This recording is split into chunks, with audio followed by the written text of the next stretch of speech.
You are listening to This is Oklahoma, hosted by Mike Hearn, telling stories of Oklahomans and those that have made it their home. What's up, guys? Welcome back to another episode of This is Oklahoma. Mike Hearn here, host, back with another episode. Excited to share this episode with you today, but before we do, huge shout out to our sponsors. The Oklahoma Hall of Fame have been sharing Oklahoma's story through its people since 1927. For more information on the Oklahoma Hall of Fame, go to www.oklahomahof.com. And for daily updates, go to oklahomahof on Instagram and give them a follow. Our other sponsor today is Chickasaw Nation. Now, the Chickasaw Nation have sponsored pretty much everything in Oklahoma. They're a huge supporter of Oklahoma. And it's an honor to have their name and their brand supporting this podcast. A huge shout out to Governor Anatobi for supporting this podcast. It really means a lot. This episode is brought to you by the Doghouse OKC. Recently, I have been in need of some doggy daycare for my two pups, and the Doghouse have come in clutch. The team over there are incredible. They've taken care of my two golden doodles, and so it's been an honor to partner with them on the podcast and share the love. Adding to that is the Doghouse, and so if you're in need of doggy daycare in the day or boarding overnight, they do grooming and other cool things too, but I've had a fantastic experience, and it's an honor and a privilege to share this with you too. So go to thedogHouseOKC.com and follow them on Instagram at thedogHouseOKC, and hopefully our pups will run into each other. What's up, guys? Welcome back to another episode of This is Oklahoma. Mike Hearn here, host, back with another episode. We are up at the Oklahoma Hall of Fame today. It gives me great pleasure to introduce to you our guest, Mr. Drew Edmondson, who was inducted last year. How fast has that year gone? Has it been a whole year? Right? Yes, it has, because we just met the new class coming in. It's been an interesting year. I'm in a slow down phase of my life, so time to reflect and do things like that. Yeah. How has that time been? How has that quote sort of slow retirement happened, and how's that feel? Well, it's difficult for me. I've always been engaged in what was going on in the community. Couldn't stay away from politics. If I wasn't running for office, I was getting ready to, and that's not going to happen again. So, trying to find other avenues for my energy, such as it is. Yeah, I may actually practice my golf game instead of just going out and playing. That would probably benefit me. Might be a little less frustrating if you practice more, right? It is for me anyway. I've heard that. Yeah, every now and then. But when I go, I want to play. I don't want to practice. I want to get out and play, and it shows in my scores. You don't have a net or a simulator at the house yet? Get you on that and get the kids on it. I had a golf program on my computer that I would play golf, and I could play against Arnold Palmer. It's kind of interesting. Some real courses that I might someday get to play for real, and see how they compared. Yeah, the golf simulator stuff. I think I hit better on the computer than I do in reality. Your lie is perfect every time. Right? It is. Yeah. If you can find it. Yeah. Let's dive into the Hall of Fame induction then. Last year you were inducted in 2024 class. Tell me about the phone call, when you find out, and then how that whole year of preparation was. And it's a busy year for you, the inductees. There's interviews, there's all these things. How was that for you? The first place, it was very exciting. The phone call really... I didn't believe it until I got the phone call, and then I started believing it, and then came to kind of pass the time between the phone call and the event, a mountain of work getting ready for that, digging up old photographs and things of that nature, figuring out invitations, figuring out the party ahead of time, venues. It's a monumental effort at a time when I was out of office and had no staff. So Linda and I were doing it Yeah. on our own, pretty much. Did your brother introduce you? Yes. Okay, I remember that because he got pretty emotional when he introduced you, right? Well, there are times, we have some Irish in us, so Yeah. we get a little emotional on occasion. Yeah. I was very proud of the job he did and proud he was there. Yeah. Jim doesn't go out much. He tends to be a homebody. Yeah.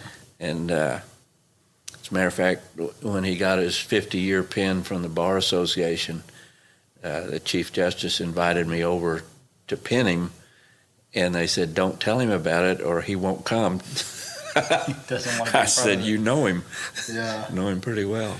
So, from a young age, grew up and mostly in Muskogee. That's correct. Okay, been to Muskogee a couple of times, played golf there, great golf course. Wish it was in better shape now than it used to be. It's not in great shape at the moment. Same but it's designer fantastic golf as course. Tulsa Country Club. Also a great track. Yeah. Yeah, I love those A lot two of trees. places. A lot of trees, yeah, very tight. And I think Dornick is also the same. Yeah, Perry Perry Maxwell. Maxwell. Yeah, yeah, great track.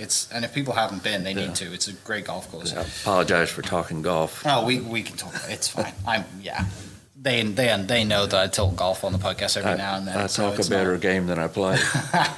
So growing up in Muskogee then, did you play golf from a young age or did that come later in life? No, we were not members of the country club, and I don't know if that was purely political or partly financial, but they excluded they categorically excluded on the basis of race and on the basis of religion. And my dad just chose not to do that. So we went swimming at Honor Heights Park and not at the country club. Yeah. What's some of your earliest memories from growing up in Muskogee around family and brothers? Well, it was a fun time, a quieter time. I grew up in the 50s, born in 46, so quiet neighborhoods, didn't worry much about locking the doors on our cars and things like that. A lot of our sports were in the front yard, softball and football and stuff like that. We'd just kind of watch the sidewalks when you tackle things like that. And the people that we played those games with were neighbors. So it's kind of like Mayberry. Yeah. It was a very pleasant time to grow up. Yeah. People today, especially young people, would think it was terrible to only have 3 channels on the TV. I remember the TVs were black and white. I would have bet a bunch of money that Superman was filmed in black and white, and it wasn't. It was filmed in color. Just our TV was black and white, so I always thought Superman was a black and white show. What were the dreams of if you go back and were to see little Drew today, what would he tell you that his dreams were as a kid? Whose dreams? Your dreams as a kid. If you were to go back now and have a conversation with yourself when you're 8, 10, 12 years old, what would the dreams be? Well, it's kind of interesting. I had no dreams about going to law school, being a lawyer, or even being in politics. But I was the one. There were 5 kids in the family. I had an older brother, and I had 2 younger brothers, lost one in a motorcycle accident, and a younger sister. And of the 5, I was the one who enjoyed tagging along with Dad when he was in the district, going to bean dinners and things like that, powwows. And, I was can I go? Yeah. And I think he enjoyed taking me. Because unlike today, where most people, particularly if they are in office, travel with an entourage, Dad usually drove by himself. And I enjoyed going with him, enjoyed the conversations. I enjoyed the first time I ever had a piece of pecan pie, which was at a family's house in Claremore. It just didn't look good to me. It didn't look like pie ought to look. Good. Still doesn't look good. But I finally agreed to try a little slice. Then can I have another? A lot of things I discovered on the campaign trail that it was a good way to grow up. Yeah. What was Dad a career politician, or did he have a work life before that? He was a lawyer. Okay. As a matter of fact, I was born while he was in law school at Georgetown in Washington, D.C. But as soon as I was able, at the age of 1, I moved the family back to Muskogee. He returned home to his hometown, and we all came with him. So I grew up mostly in Muskogee.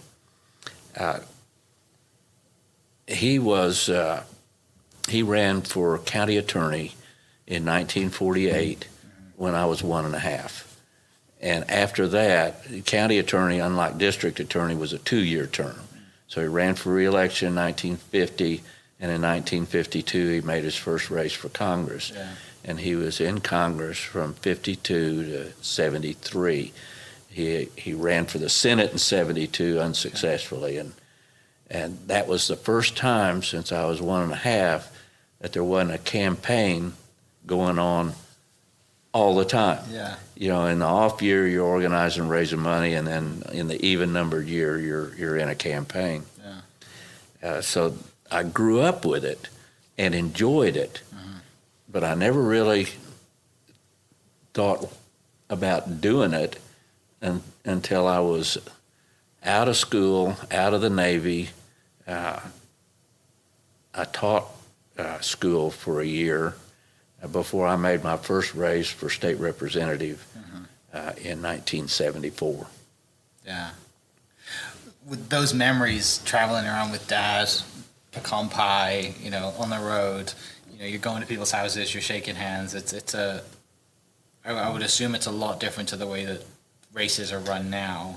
Absolutely. You know, when I was running races, it was predominantly television, and it wasn't making speeches from the back of a pickup to a local crowd in Purim, Oklahoma. Yeah.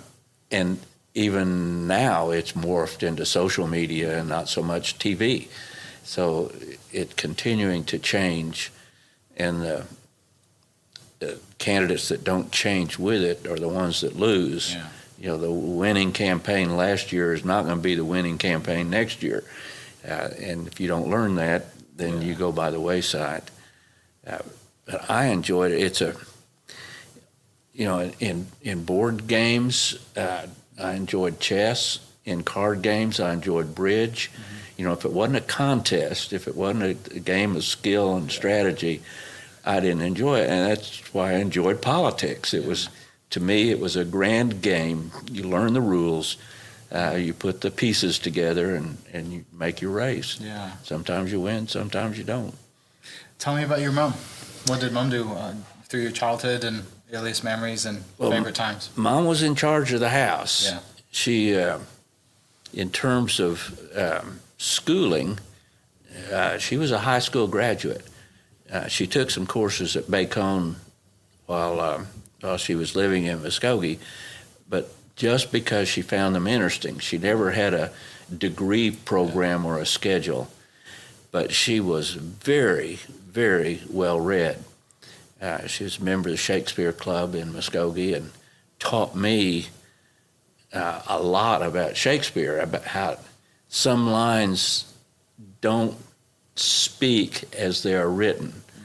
You know, when Lady Macbeth talks about out, damned spot, will not all great Neptune's depth wash the stain from my hand. No, this my hand would rather the multitudinous seas incarnadine, making the green one red. Well, it reads, making the green one red, but that's not the way you say it. Yeah. It's making the green one red. She taught me a lot about that. She was the best one in the family on English, syntax, and that maybe came from her acting career before she joined the Waves in 1941. They met in the Navy in San Diego. Okay. And, you know, unlike unlike what may happen in a lot of courtships. His first question to her was not about her religion or what do you want to be when you grow up. It was, what's your politics? And her answer was, I'm a Franklin D. Roosevelt Democrat, which was the right answer in that situation. Yeah.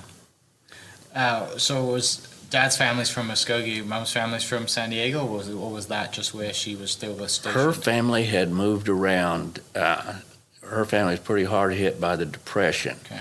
And so my grandfather, Pilly, that was their names, moved where the jobs were. She was born in Omaha. I know they lived for a time in Arkansas, and when she was of age to join the Waves, she was in Kansas City in legitimate theater. So they moved around quite a bit. When I visited them, Jim and Ruth Pilly, they were living outside of Kansas City. And then when he died, Grandmother Pilly moved to Muskogee and lived in the house next door to my folks. And that was a good time. Yeah. So Mom, Dad, clearly in the Navy. You end up going in the Navy. Tell me about that decision. You know, you're coming out of high school. Do you go into the Navy after high school, or do you go to college first and then go in the Navy? I went to college. Okay. I was a debater. Muskogee High School was, at that time, and may still be, a power in high school debate. And I chose to go to Northeastern State in Tahlequah because it also had a tremendous debate program. You wouldn't think so, but Northeastern debaters didn't worry about OU or OSU. You know, the opponents they were interested in seeing were Harvard and Northwestern and, you know, power schools that also valued debate. At the time I was there, Northeastern State had more earned invitations to the National Debate Tournament than any other college or university in the nation. Yeah. So that was... It's quite a big deal. That's what I did. Out of high school on a debate scholarship at Northeastern, and did not go into the military until after teaching. After graduating. Yeah. What was your debate topic to get you the scholarship to go to Northeastern? Do you remember that? What was my debate? What kind of genre or topic were you debating in high school that got you eligible to have a scholarship? It's cross-examination debate is the format. I think Lincoln Douglas style is very popular now. It wasn't back then. And the topic changed every year. So every year you start your research over again and figure out what your plan is going to be to meet the topic.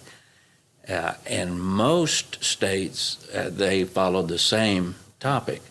One year was an outlier in that regard, where in Oklahoma, the topic was medical care for the aged. In Kansas, it was medical care for all.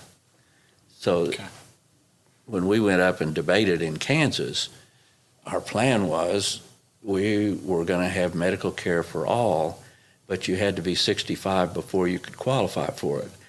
And when we got challenged on whether that was in adherence to the topic, we had to throw out the fact that if you survive childhood, the chances of you reaching the age of 65 are about 98.5%. So we're substantially in compliance. How big was your debate team? Well, a team is two. Okay.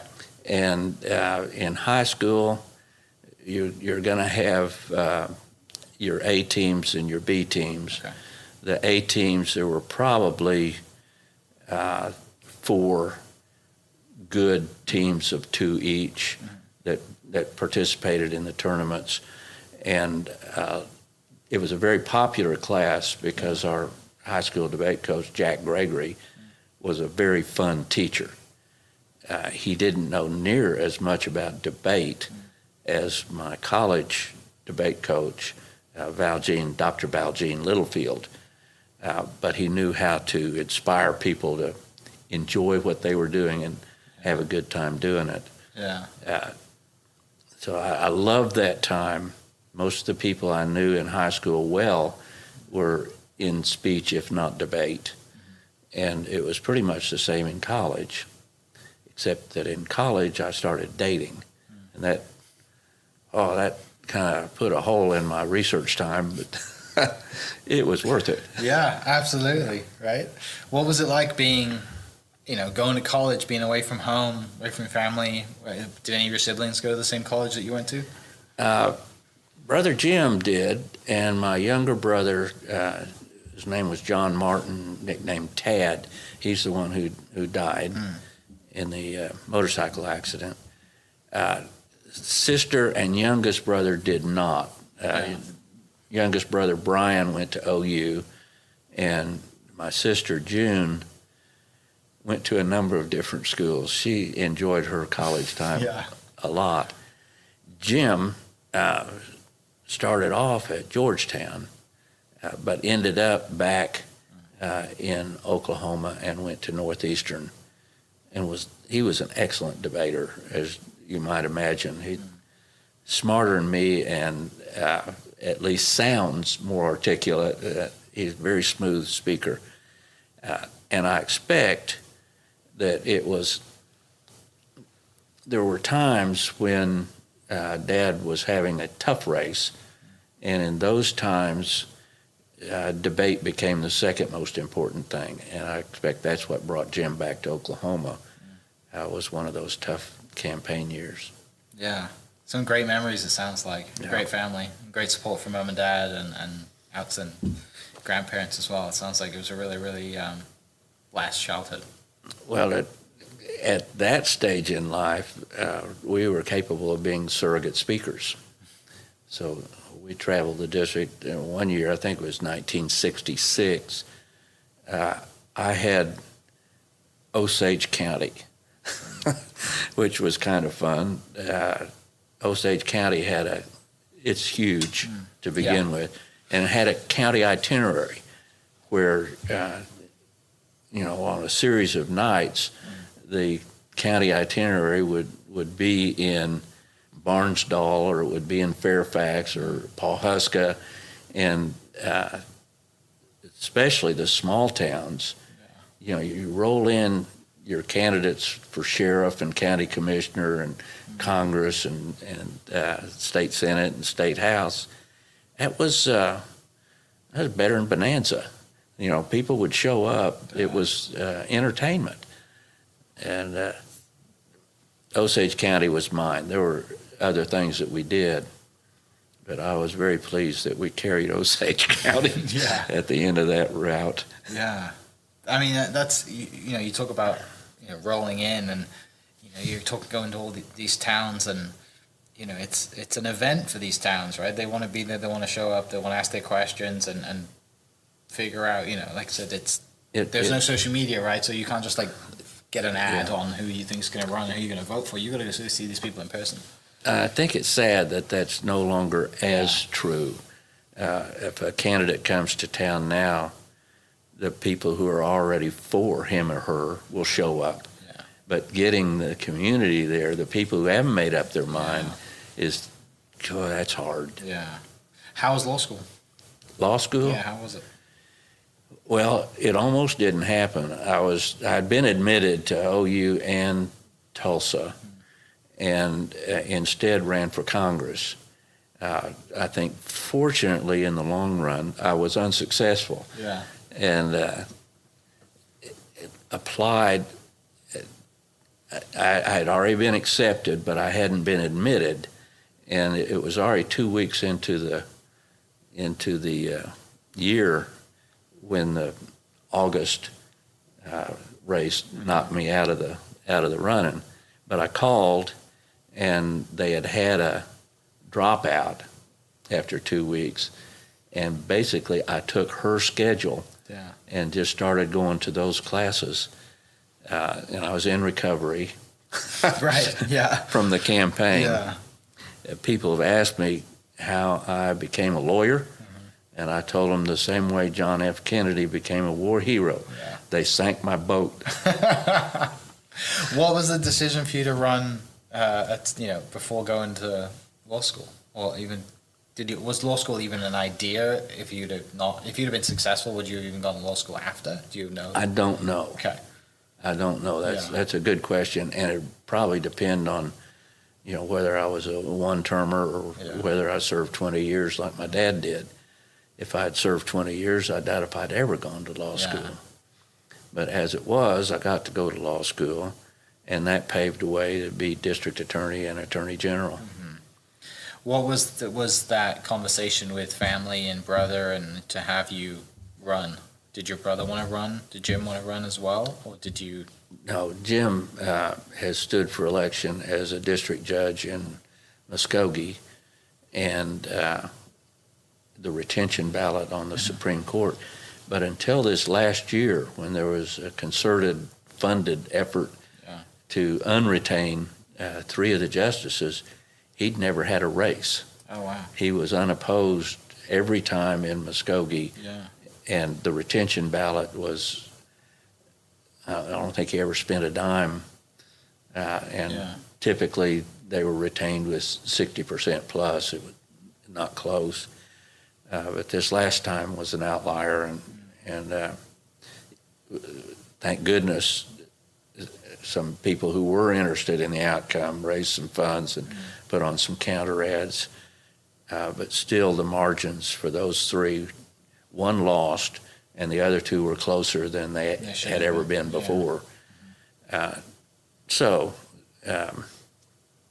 he was retained, but he never expressed an interest in running for Congress as I did, or state legislature or anything else. He was happy being a lawyer and then a judge. Yeah. What was the lure to you to want to be in Congress? Well, I'd worked on the Hill some summers. While Dad was still, I didn't work in Dad's office. That would not have been proper. But I worked a time or 2 in Carl Albert's office, and a time or 2 in Mike Monroney's office. And I appreciated the importance of the process in Washington. And it's the process is the same in the Oklahoma legislature. It's just not as,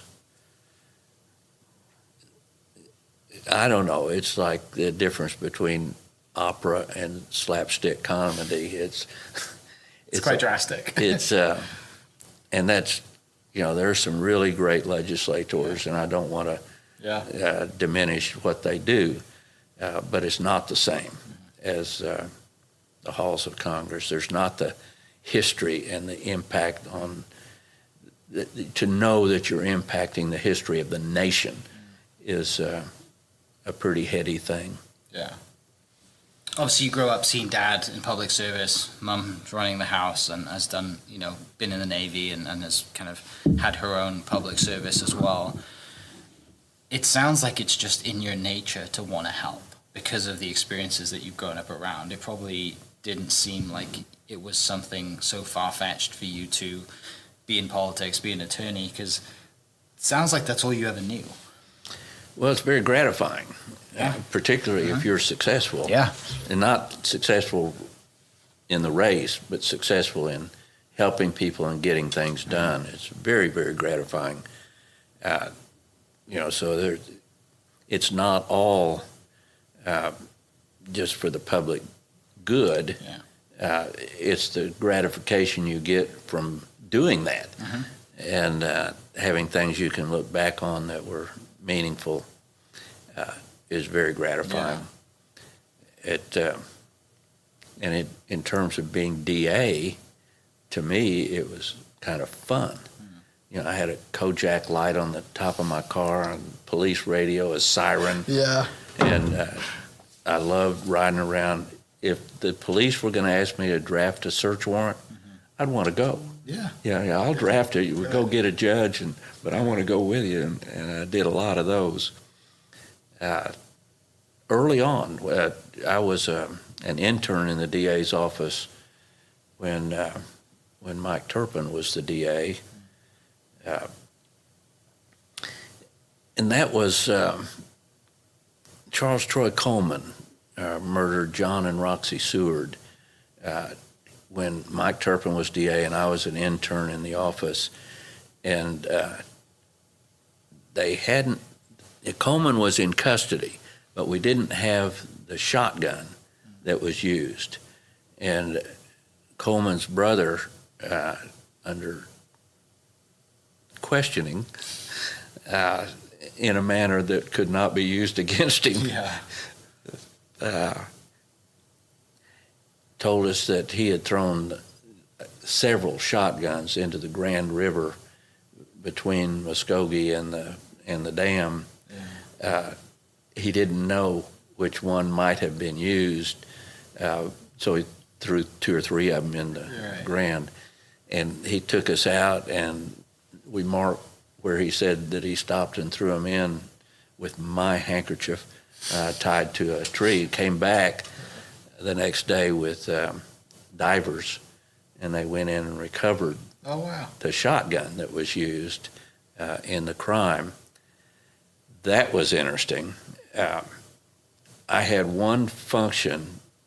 I wasn't a lawyer yet, but my job was to get Janetta Coleman's testimony into evidence, even though she was married and we feared subject to the spousal privilege of not testifying. And, I did the research and came up with the fact that Charles Coleman had been married to Janetta's sister before he was married to Janetta, and there was no record anywhere that they had ever lived of a divorce. Okay. So he was still married to Janetta's sister and lacked capacity to marry Janetta, which made her testimony totally admissible. And that was done. He was bound over for trial, and I went across the street to Edmondson Law Office after that until I came back in about 3 years later as chief prosecutor. Okay. And by the way, this is the first execution I attended as DA. Okay. So I was DA for 10 years. Yeah. But Coleman was executed, and I attended that as the district attorney and not as attorney general. The one that I tried that was kind of interesting was William Thomas Cartwright, and that was the month that I rejoined the DA's office as chief prosecutor. So it would have been May of 1982, and Mike Turpin was running for attorney general, and it allowed me to run for DA, which is what I had in mind when I agreed to be his chief prosecutor. Yeah. May, first week on the job, Mike's out campaigning for AG, and there's a murder just north of town. Charma Riddle and her husband, Hugh Riddle, were attacked by a former employee. Hugh was killed on the spot. Charma was terribly injured. One of her legs had to be amputated. This is a shotgun again. When she got to the emergency room, her blood pressure was 0. A lot of really interesting stories about this. He left a note on the door. It said, "Sorry, such short notice, gone to Tennessee," and he signed it Hugh Riddle, who was dead in the house, tacked it to the door and left on foot. Well, when he testified, I handed him a piece of paper. I said, "Would you write the following? Sorry, such short notice, gone to Tennessee." And I could tell he was kind of moving his hand around trying to disguise his handwriting. Not very well, but he misspelled the same words on the stand. Such was S-U-T-C-H and notice was N-O-T-E-S-S. Yeah. And so we moved to admit this as State's Exhibit such and such.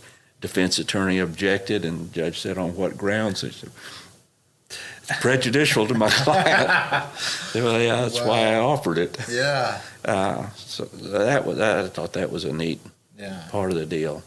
Charma had survived and had an artificial leg, and she asked me ahead of the trial whether she should wear her artificial leg, and I really, really didn't want her to. Want her to come in on crutches. Yeah. And but I couldn't say that. Right. Yeah. So I said, well, which way are you more comfortable?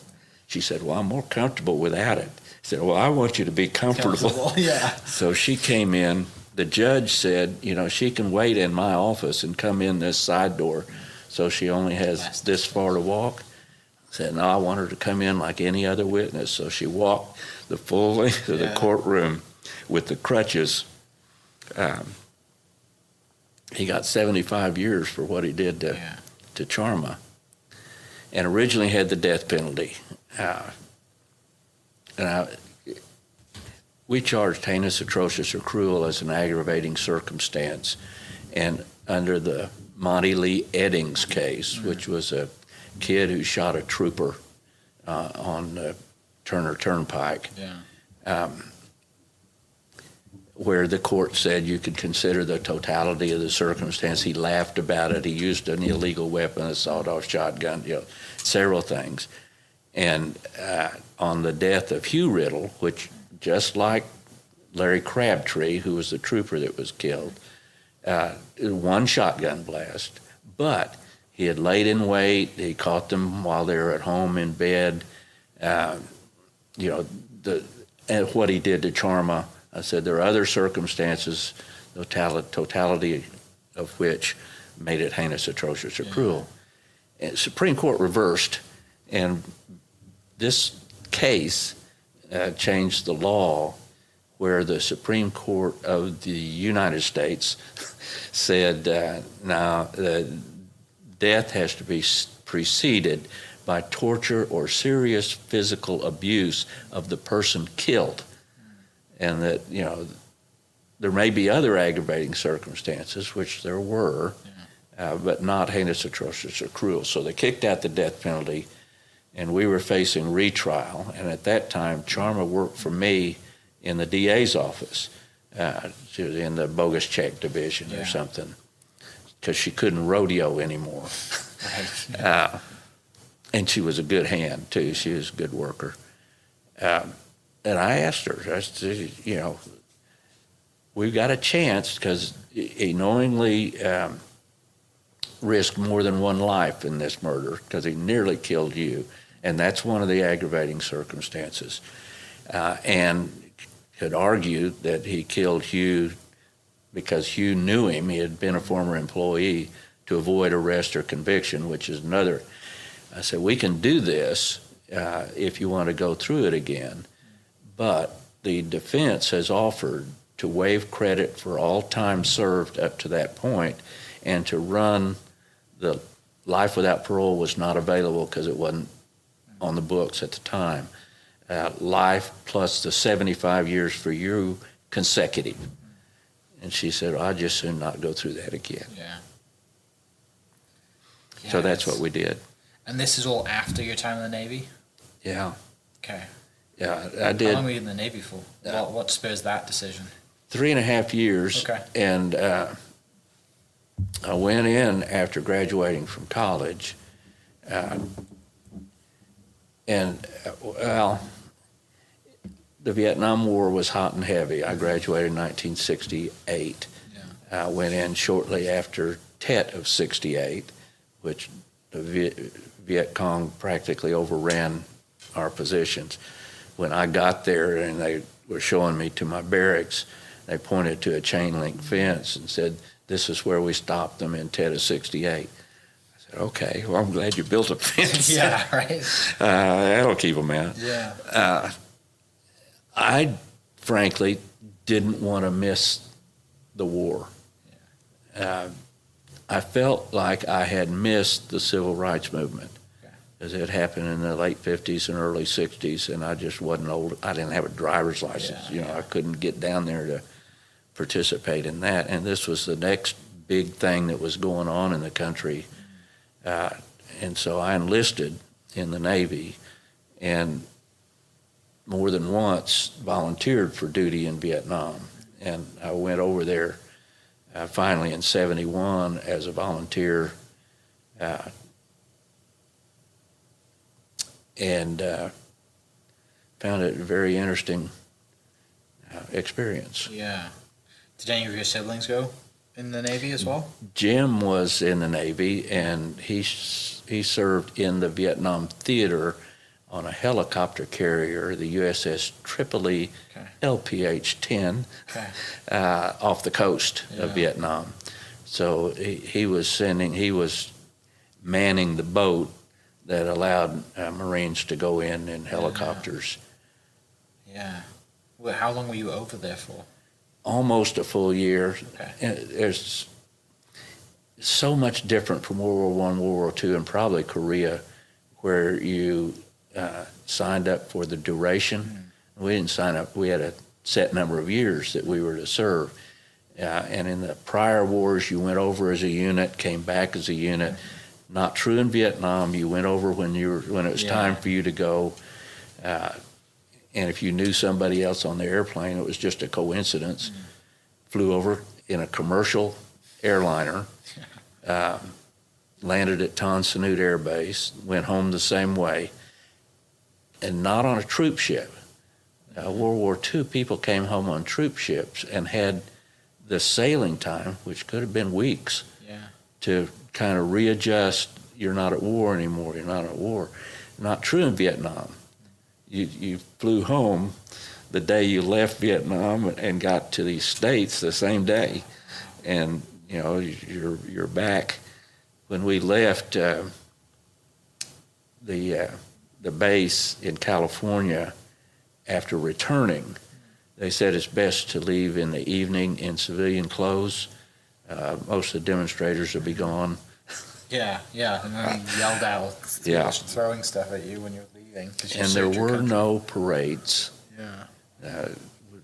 There's no recognition that I'm aware of, at least in my neck of the woods, of Vietnam servicemen until after Desert Shield and Desert Storm. And then we started having them. First time was in Concord, Oklahoma. They were recognizing Desert Shield and Desert Storm returnees. And they said, and would anybody who served in Vietnam stand up? When was that? I was back, and it must have been 10 years later. The first time anybody had ever recognized Vietnam veterans publicly, in my experience. It's heavy, right? It's real heavy, like, to have to deal with that, to have to come back and not have that time to decompress, and you're coming back feeling like, you should be welcomed because you've risked your life for your country and volunteered to do it, and you come back and they're like, go out in civilian clothes. That would be especially true for those who were out in the jungle, fighting day by day, trying to stay alive. I was in a combat zone. I got combat pay. I had an M16 in my locker. But to my knowledge, nobody ever shot at me, and I never had occasion to shoot at anybody. But those who did, that's rough. Coming back that way and not being recognized for what you've gone through. Looking back on it now, would you go again? Are you happy with the decision for going? Or Absolutely. Change I wouldn't have changed that. Given up that for the world. Was there anybody? You mentioned not recognizing anybody. That was kind of lucky if you knew anybody. Is there anyone that you do know that was over there, or you served at the same time, that you're still close to? As a matter of fact, about a year ago, I looked up a guy who I served with who lived in Americus, Georgia. His family had a farm implement, and I didn't know until he said, come on by, and we had lunch. Linda and I were on our way to the beach in North Carolina and stopped in to visit with him and his wife, and I found out that she had for years worked at the Jimmy Carter Center. Okay. And was actually keeping the books for the former president. And I had no idea of that connection. Yeah. And of course, I was for Jimmy Carter when he ran. I met him when he spoke at an event in Pawnee County, and I was there representing my dad. Yeah. And so this would have been in 74, the 74 campaign. And he had just finished his time as governor and was getting ready to run for president in 76, which is why he came to Oklahoma. That's the first time I heard him say that I believe in a government as good and as kind and as full of love as are the American people. And I came home and told Linda I found my candidate. Yeah. And he was Navy. Yeah, and that helps. Yeah. He was Navy, Submarine Corps. Yeah. Knew Hyman Rickover. He was the father of the nuclear Navy. Wow. And the fun fact for you is that you've met, every president since Eisenhower bar one? Who's the one that you haven't met? Current one. The current one? That's funny. I haven't met him either. That's true. Wow, that's how many presidents is that? Oh, half a dozen. Yeah. Anyone stand out to you that was just a pleasure to be around, or one that interested you the most? Well, Clinton was an absolute pleasure to be around. He was a joy. I ran into him after his time. Well, I met him a time or two as president. That after he was out, I was in D.C. and my daughter was up there, and we were going out to dinner. And the very restaurant we were going to, here comes Bill Clinton out with Secret Service. And I said, Mr. President. And he turned around and I said, Drew Edmondson from Oklahoma. I'm a friend of Mike Turpin's. He said, Turpentine. How's Mike doing? Yeah. And I got to introduce my daughter to the former president, and that was pretty neat. Yeah. So back to you come back from Vietnam, and you start into your journey as an attorney general, AG, and all those things. You mentioned some of the stories. What are the things that you've seen, the things that you've been involved with? You've been exposed to the most evil people in the world in some of the cases that you've tried, and you're getting justice for people. How does that change your life? How does it change your perspective on life, being 78 years old now and looking back and seeing the grayest things in the world, but also you've been seeing the evil, and you mentioned a daughter, you have a family, you have a wife and kids. Like, how do you live a life of the quote normal life when you're doing this job, right? Because you're doing a great job of service, you're getting justice for people, but you're also seeing the devil do his worst work. I'll go back to the time when I was DA, because when you're prosecuting those people, you're sitting not only in the same room, sometimes you're right across the table. Yeah. And Charles Troy Coleman and William Thomas Cartwright and one or two others along the way, you look in their eyes and you get the feeling that they could kill you very easily and never think a thing about it. And it made me a pretty strong supporter of the death penalty. I have mellowed on that somewhat, and I think it's mostly because I'm no longer in a position to affect the outcome of one of those trials. Yeah. When I was DA, I was absolutely in charge, unilaterally deciding whether or not to file a bill of particulars and ask for a death penalty. That was totally in my discretion.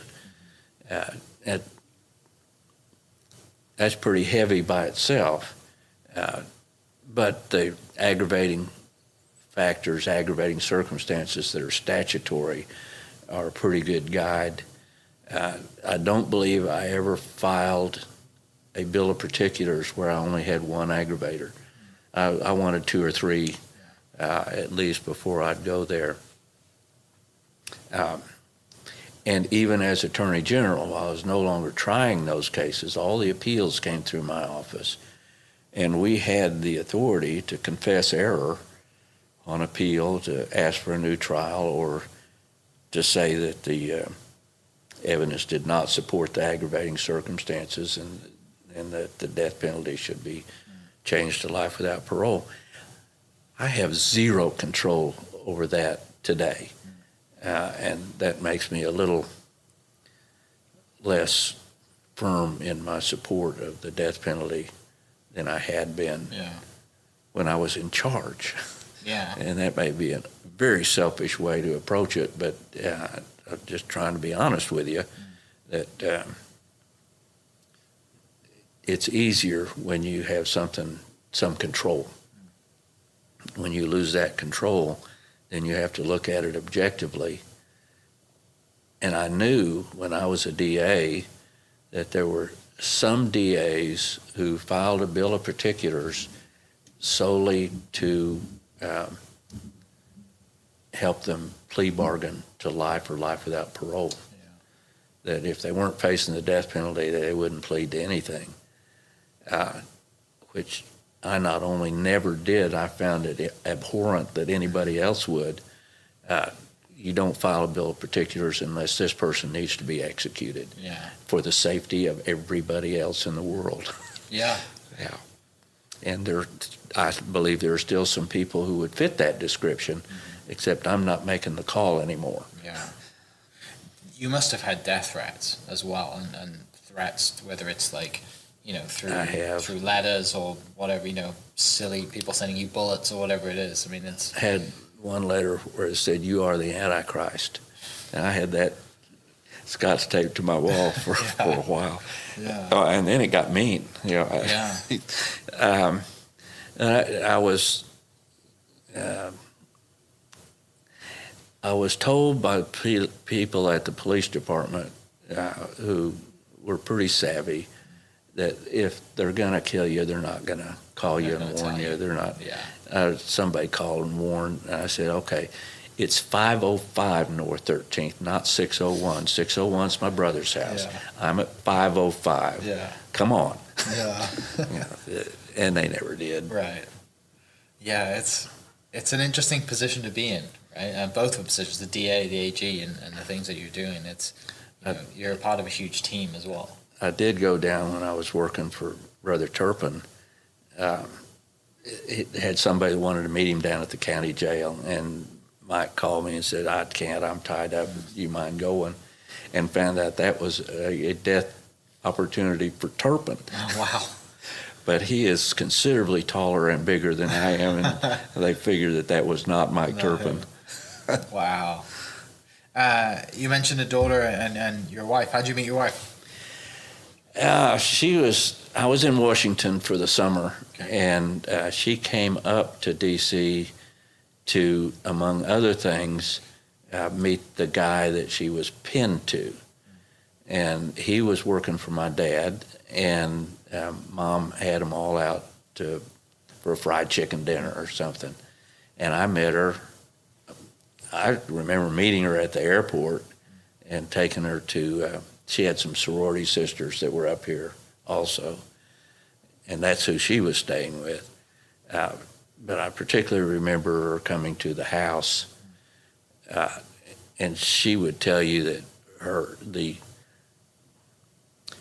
she was awestruck by going to Ed Edmondson's house until she saw him down on his hands and knees playing with Bryant. So that kind of humanized him for her, and she got over her being awestruck. And then that was the summer.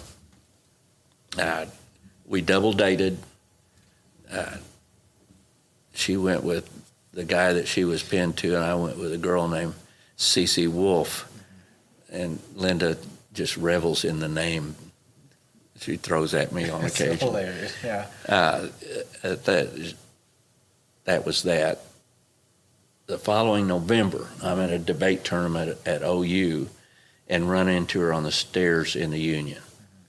And we stop and talk.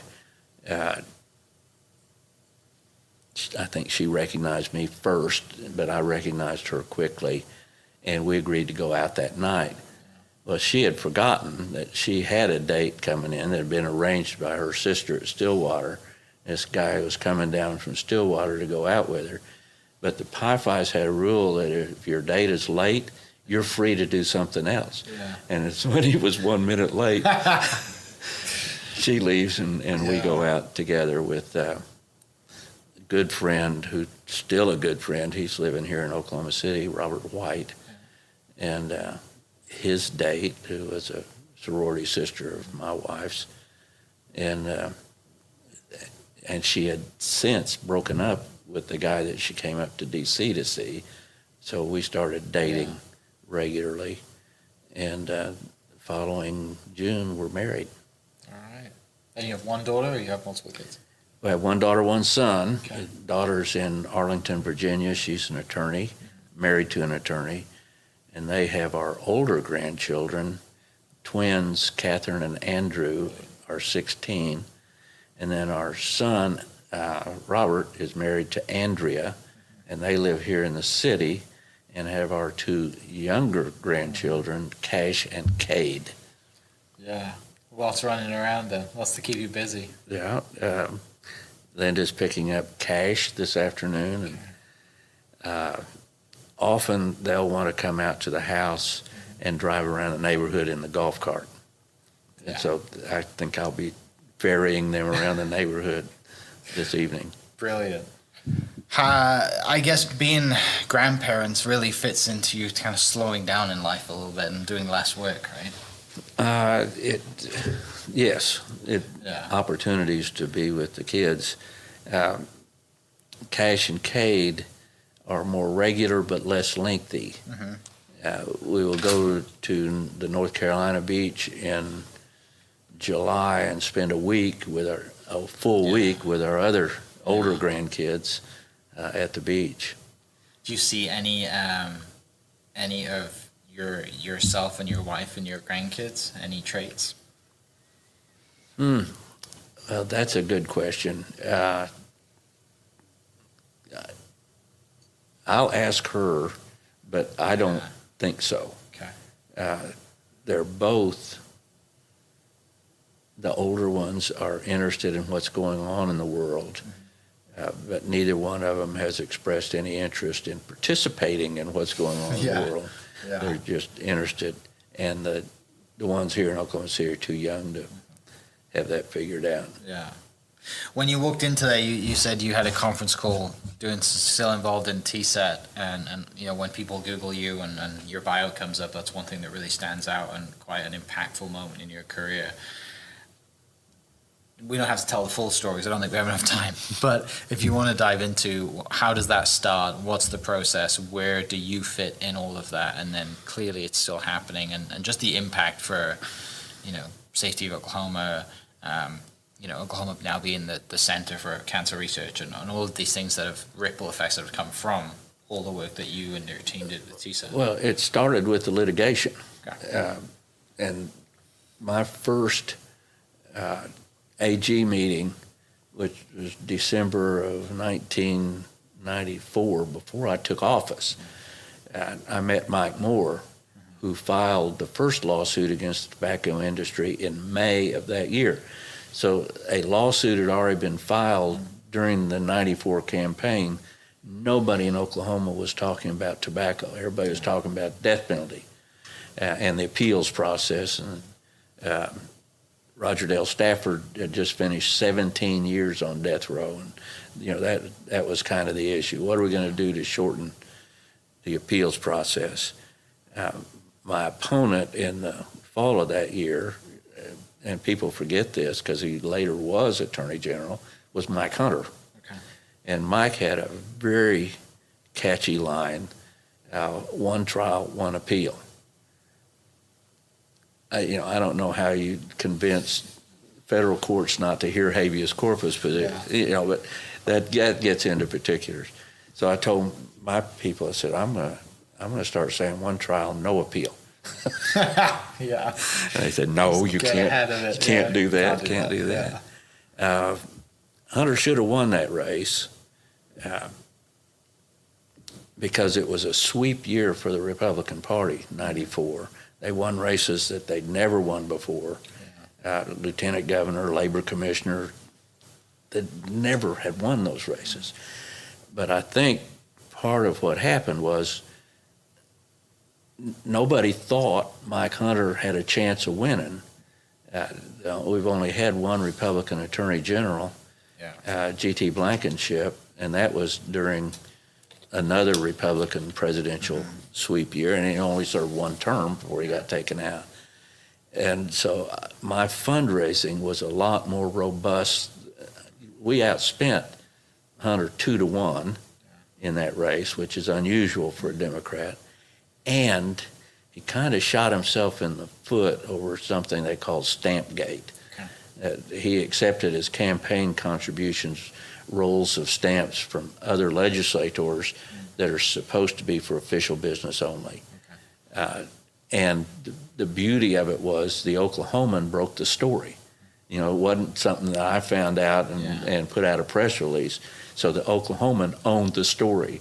And so to them, it was a very big story.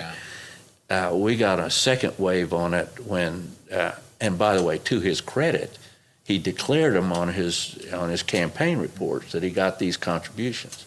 So he was being forthright about it. He just didn't understand that it was against the law. When he said, "You're right, I shouldn't have taken the stamps. I'm going to reimburse the members of the legislature who donated them to me," I got a second round by saying, this is why he should not be Attorney General. He can't recognize who the victim is in a case. The victim was not these legislators. They were co-conspirators. The victim was the state of Oklahoma, and he needs to reimburse the Treasury for that money. So we got another round. And even with that and outspending him, it was a 52-48 race.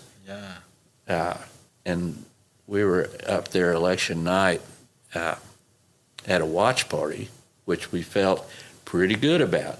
You know, we had the money, we had the campaign, we had a handed present of an issue in the closing time.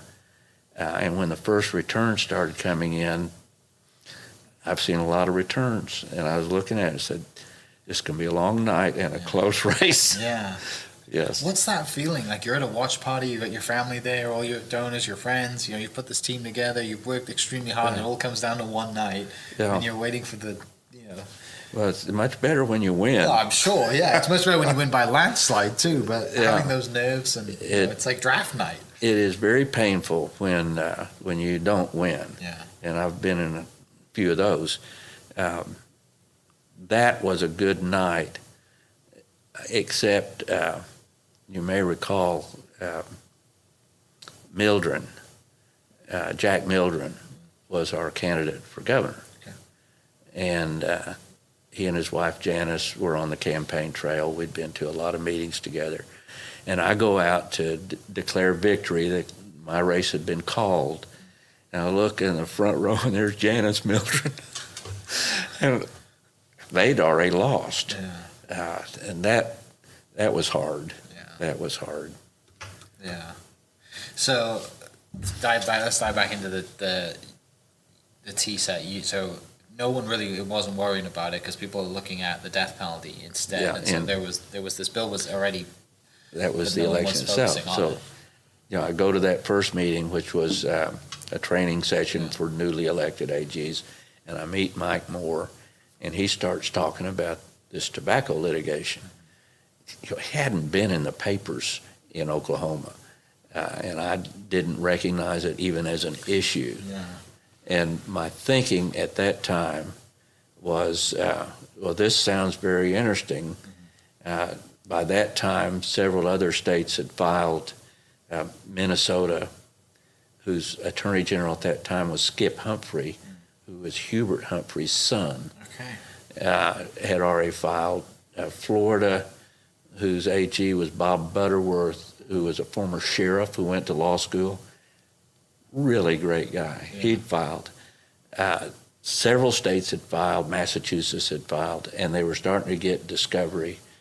And my feeling was, well, let me see how some of these cases go, and if it looks like a winner, we may get in later.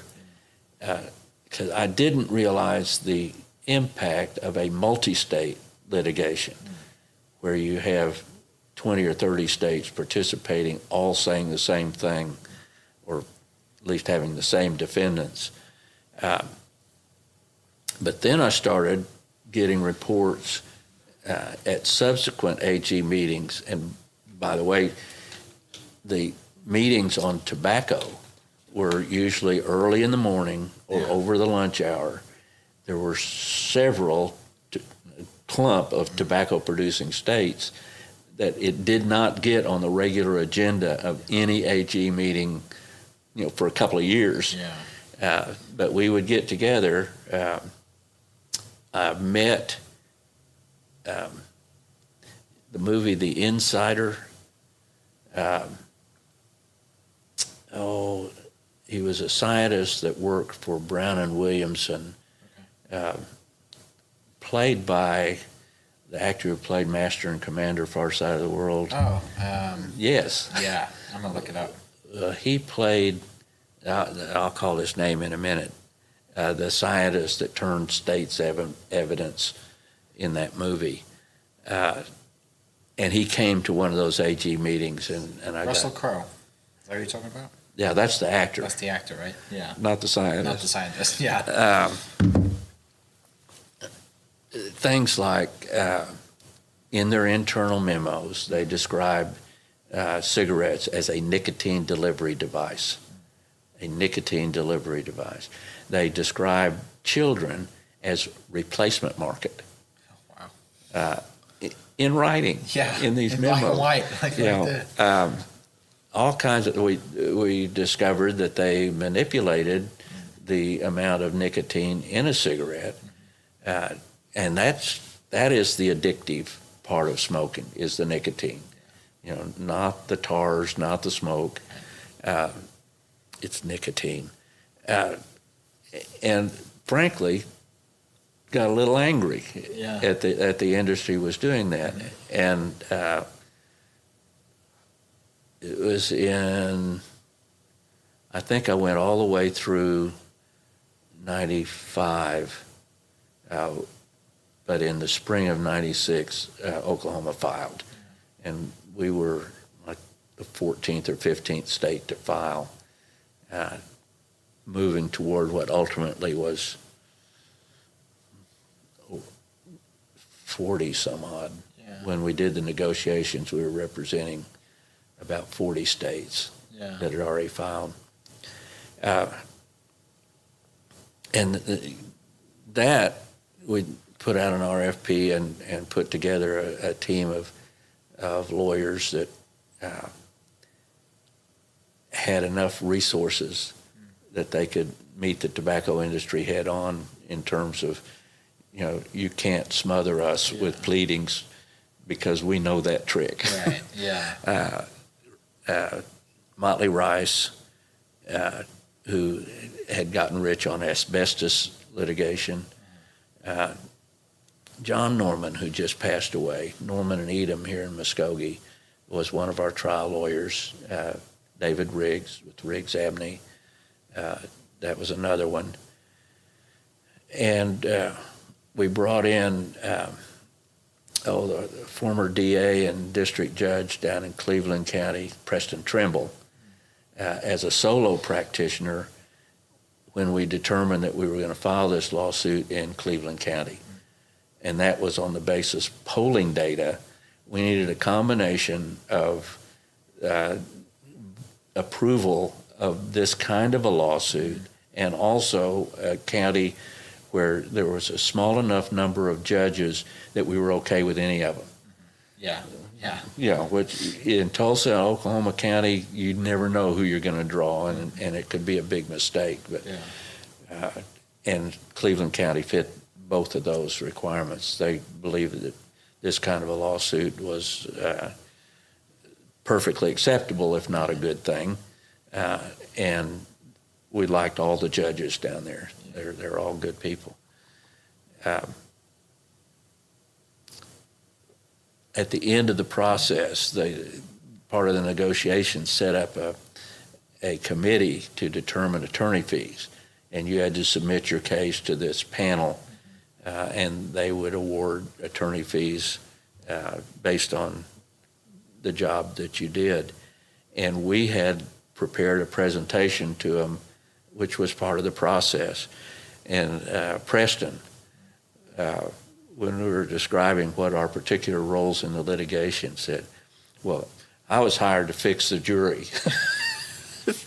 I said, Preston, you can't say that. You can't say that. Yeah. Use a different word. You were hired because you would know the juries. Yeah. You know, you tell us about them in person. You know, that he was that way. Yeah.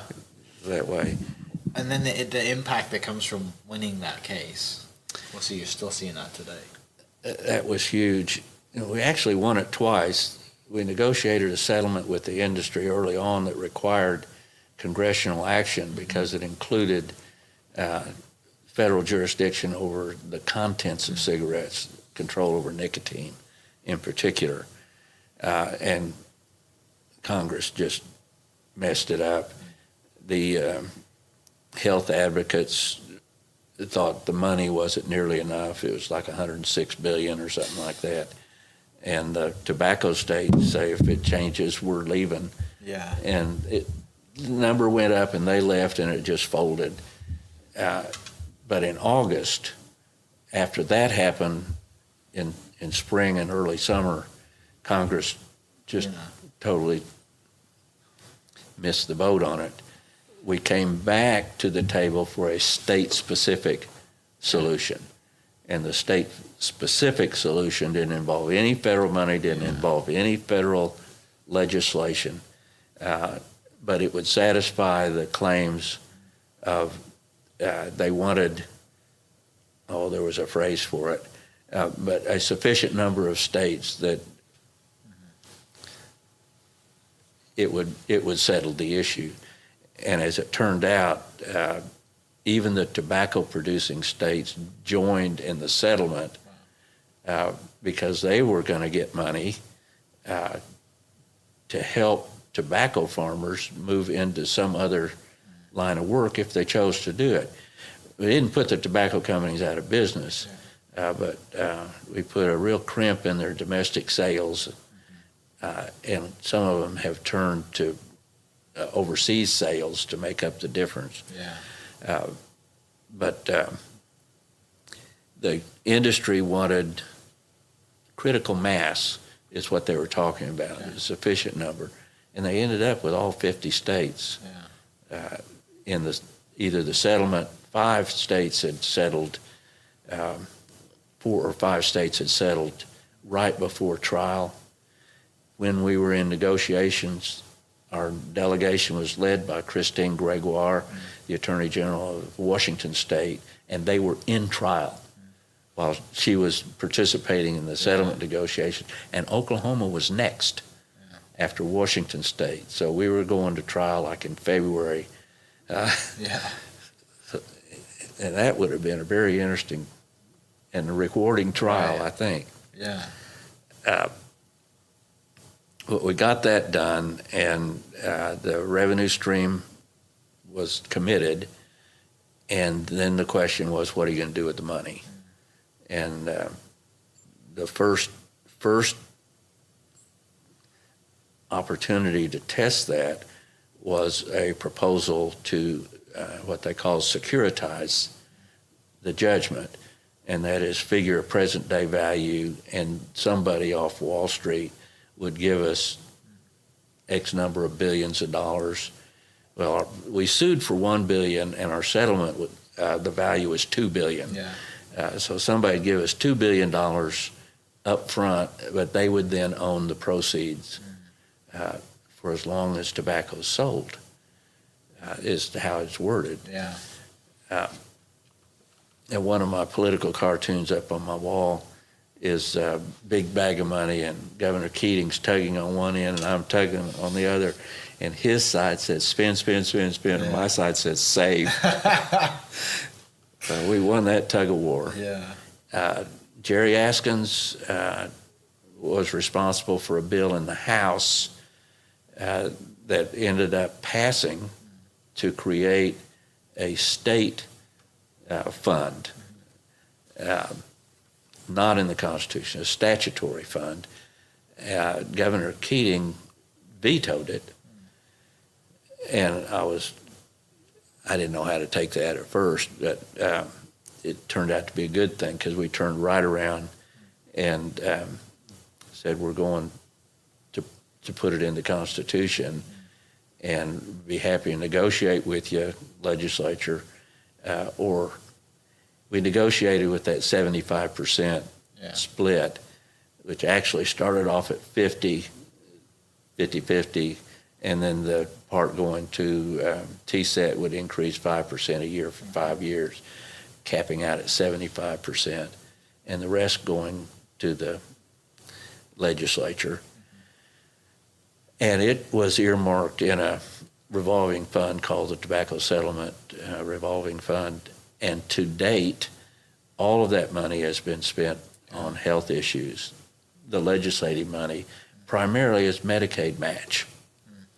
But the rest of it, how it was spent, was to be determined by the Tobacco Settlement Endowment Trust itself. Yeah. Created 2 boards, one board on investments and one board on expenditures. Okay. Would you consider that kind of your greatest career achievement? It's probably the biggest. Yeah. I think it was in my video for the Hall of Fame. You know, we organized and got legislation introduced and created an appellate process for a decision by district court that put a child in jeopardy, the Ryan Luke bill, and got to utilize it months later by sending an assistant AG down to invoke the Ryan Luke bill, and the second judge came in and revoked the decision of the first judge. So you take, so what's more important, preventing a single child from being harmed or killed in southern Oklahoma, or giving tens of thousands of children longer lives by reducing smoking? Yeah. Judgment call. Yeah, that's two great things you could take. I felt pretty damn good about the Ryan Luke bill. Yeah. And your brother Jim has been kind of in the industry the whole way. So you guys kind of just been. Yeah, he was a district judge when I was district attorney in Muskogee. Yeah. I never tried anything in front of him. I used to go up on, like district court arraignments where you just go up and make announcements. Yeah. And I remember one time I was up there for the state. I just like being in the courtroom. And there was a prisoner charged with escape, and Jim always announced that, now the district attorney is my brother. Do you have any objection to my hearing this stage of the proceeding? And this prisoner looked up and said, "Well, yeah." And we both cracked up.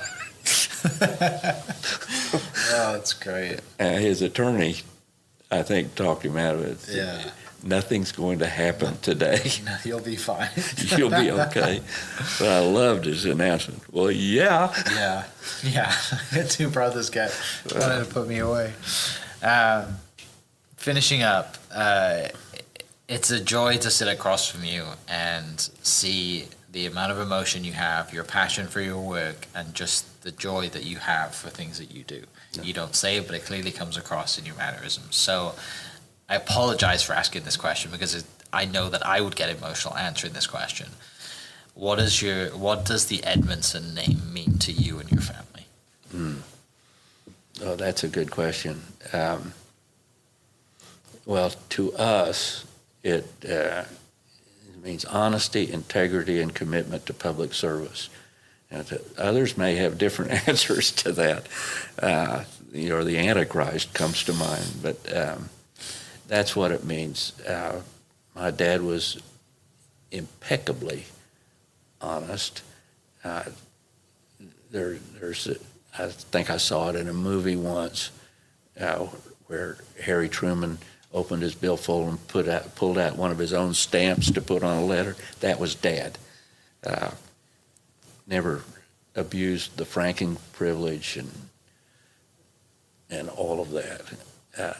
And public service, I couldn't count the times, he'd get up from Sunday dinner because there was somebody at the front door who had a problem. And he would go at least talk to them and figure out what the problem is and whether or not he could help. Never too busy. Things that I didn't fully understand at the time. There was a national convention where we went to Arkansas to watch it in a motel room because he knew he couldn't watch it at home without people coming to the door, and he wanted to watch the convention. And we used to take vacation trips down to Mexico, down to Monterrey, be with the family without interruptions. He took pains to make time because he knew himself. If somebody came to the door, he'd go see what they needed. Yeah. So if he wanted time with us, we'd had to go somewhere else. Yeah. It's a great example to have to look up to, right? That clearly that child in you that just wanted to go right along as a kid, that it's no surprise that you get to where you're at today because of the examples that you've had in your life, whether it's your mom, your dad, brother Jim, and all of the people around you. It's a joy, and that's why I love sitting here and doing this, because I get to, listen to these great stories and have a great understanding of the life that you lived and the decisions that you made along your life. So a good family to grow up in. Yeah, I really appreciate you coming in. Thanks so much for your time. Congratulations again on being inducted last year. It's an incredible honor, and I'm sure your family and parents would be extremely proud to have your photo and your painting in this building. So congratulations, and I look forward to hearing about your golf game the next time I see you. Hopefully you've got some more practice in. I expect I'll have more practice. Yeah. Well, drive safe on the golf cart tonight with your grandson. And for people listening, we'll catch you next episode. Cheers. Hope you guys enjoyed that great episode. Thank you so much for listening. As always, huge shout out to our sponsors, the Oklahoma Hall of Fame, sharing Oklahoma story through its people since 1927. For more information on the Oklahoma Hall of Fame, go to www.oklahomahof.com and follow them on Instagram for daily updates at OklahomaHOF. Our other sponsor, the Chickasaw Nation, amazing sponsor. They do amazing things for the state, and they're always sponsoring something in Oklahoma. They're a huge supporter of Oklahoma, and without their support, we wouldn't be able to do what we do.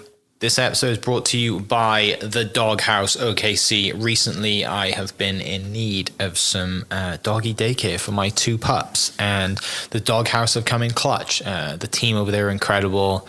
They've taken care of my two golden doodles, and so it's been an honor to partner with them on the podcast and share the love. And adding to that is the Doghouse. And so if you're in need of doggy daycare in the day or boarding overnight, they do grooming and other cool things too, but I've had a fantastic experience, and it's an honor and a privilege to share this with you too. So go to thedogHouseOKC.com and follow them on Instagram at thedogHouseOKC, and hopefully our pups will run into each other.